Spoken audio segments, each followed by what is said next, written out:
সাংগঠনিক সম্পাদক ওনাকে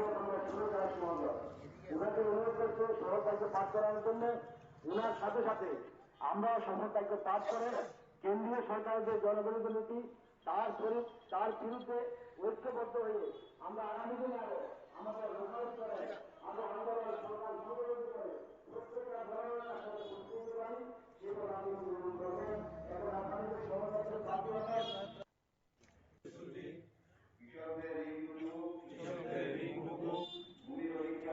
ভূমি অধিগ্রহণ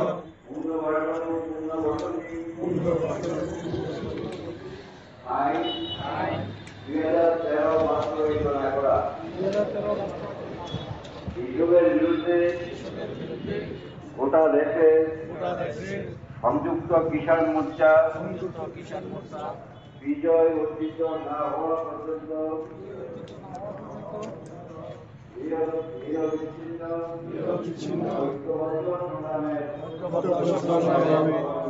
শপথ গ্রহণ করছে। হবে দেখবেন শ্রমিকদের সাথে যদি আপনি কাঠালিয়া জিজ্ঞেস করেন ভাই 12 তারিখ তো ধর্মঘট আছে, শ্রমকোড লাগু করার বিরুদ্ধে, বলবে আমার ধর্মঘটে কি হইব দাদা, আমার তো রিক্সা চালাইয়া খাইতে হয়, রিক্সা চালাইয়াই খাইতে হইব, আমার টেপিং করে খাইতে হয়, টেপিং করেই খাইতে হইব, ধর্মঘট হইলেও কি না হইলেই কি, শ্রমকোড হইলেই কি না হইলেই কি। এই শ্রমিক বুঝতে পারছে না যে শ্রমকোড যদি লাগু হয়, তার মালিক যদি তাকে রিক্সাটা রেখে কান ধরে ছাঁটাই করে দেয়, মজুরি না দিয়ে সে লেবার ইন্সপেক্টরের কাছে এর নাম হচ্ছে শ্রমকোড। কঠিন করে বলার কোনো বিষয় নেই। আমাদের যে অধিকারগুলো ছিল, এই অধিকারগুলো আজকে ছিনিয়ে নেওয়ার চেষ্টা হচ্ছে।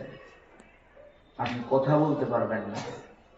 আপনাদের থেকে কার বেশি অভিজ্ঞতা আছে? সোনামুড়ার মানুষ এখানে আছেন, কেউ বক্সনগর থেকে এসছেন, কেউ হৃদয়া থেকে এসছেন, কেউ কাঠালিয়া থেকে এসছেন, কেউ নলছর থেকে এসছেন, কেউ মেলাগড় থেকে এসছেন। গত 7 বছর ধরে তো এই লড়াই করছেন। কি লড়াই? কথা বলতে চাই, লড়াই করতে চাই, আন্দোলন করতে চাই, থানায় ডেপুটেশন দিতে চাই, বিডিওর কাছে যেতে চাই, এসডিএম এর কাছে যেতে চাই। কি ব্যাপার? না, সিপিআইএম এর অফিসের মধ্যে 4 তলা বিল্ডিং করার জন্য না, সিপিআইএম এর কোন নেতার বাড়িতে জলকল বসানোর জন্য না।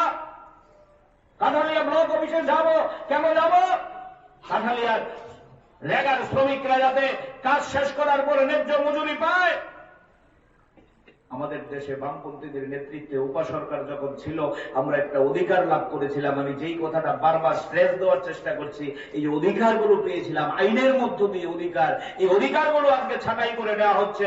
আপনাদের সাইনবোর্ডের মধ্যে দেখবেন লেখা আছে এমজিএন রেগা ফিরিয়ে দিতে হবে। এই এমজিএন রেগার কাজের দিন বাড়াও, মজুরি বাড়াও, কাজ শেষ করলে সঠিক সময়ে মজুরি দাও, সেই নিয়ে আমাদের সুরেশ দাসদের নেতৃত্বে ভারতবর্ষে আমরা কতগুলো অধিকার লাভ করেছিলাম।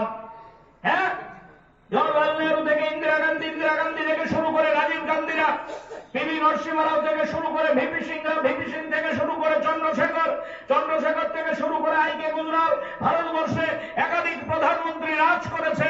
সব প্রধানমন্ত্রীদের বিরুদ্ধে কথা না বলেও আপনাদের কাছে এই কথা বলতে পারি, আমাদের ভারতবর্ষের নাগরিকদের জন্য কতগুলো অধিকার তারা দিয়েছিল।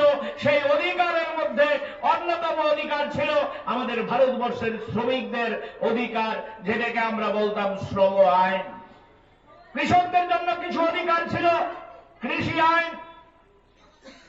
আমরা অনেক অধিকারের দাবি করেছি। আমরা বলেছি ভারতবর্ষের যুবকদের জন্য যুবনীতি তৈরি করো।